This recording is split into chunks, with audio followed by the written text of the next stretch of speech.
Week 16 of the fantasy football season, and he has a few quarterbacks I have as sleeper options this week. The first guy, Nick Mullens of the Minnesota Vikings, and Nick Mullens made his first start for the Vikings last week in Week 15, and he had a pretty decent outing at Cincinnati. 303 pass yards, 2 touchdowns, 2 INTs in that one, and 10 rush yards. So I know he had more balls that could have been picked off or turned over in that game, but he's got great weapons, obviously. Justin Jefferson, TJ Hawkinson, Ty Chandler out of the backfield, Jordan Addison, who had a big game, over 100 yards and 2 touchdowns. And this week here on paper, it's a good matchup with the Lions coming to town that give up the 4th most fantasy points to quarterbacks on the season. So right now, if you're in a pinch with a lot of injuries at quarterback, and just quarterbacks definitely struggling over the last few weeks as well, not putting up fantasy points, Nick Mullens, if you need a sleeper, they're out there in 92% of fantasy leagues. Next quarterback's Taylor Heinicke of the Atlanta Falcons. So Taylor Heinicke, he started a handful of games earlier in the midweeks of the season, and now he's back in the starting lineup for this Atlanta Falcons team. And I thought he should have been in this lineup way earlier. Desmond Ridder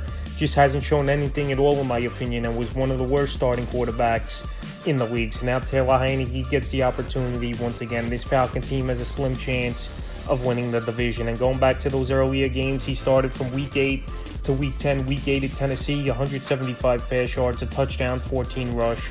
Week 9 versus Minnesota, 268 pass yards, a touchdown, an INT, and 20 rushing yards. In Week 10 at Arizona, only 55 passing yards and a touchdown, 34 rushing. So Heinicke, he's got some wheels a little bit. We could get you 2 or 3 points on the ground. And we always knew he's a gunslinger, where there are times he's going to turn the football over, but also he could put yards up as well. So to have weapons like Kyle Pitts, Drake London in that passing game, I think those guys can go out there and get the numbers up a little bit with Heinicke at quarterback.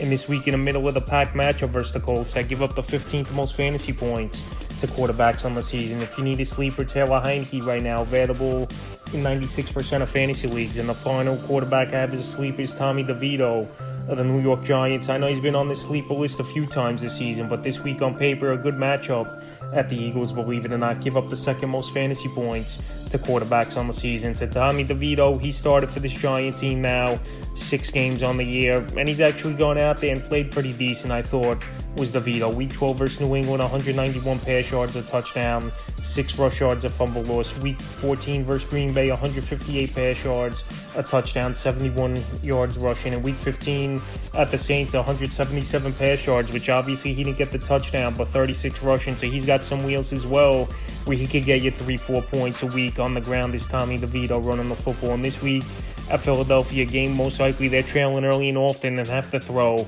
the football 30-40 times at least. DeVito out there in 93% of fantasy leagues and a sleeper option this week. So that's a few quarterbacks I have as sleepers for Week 16 of the fantasy football season.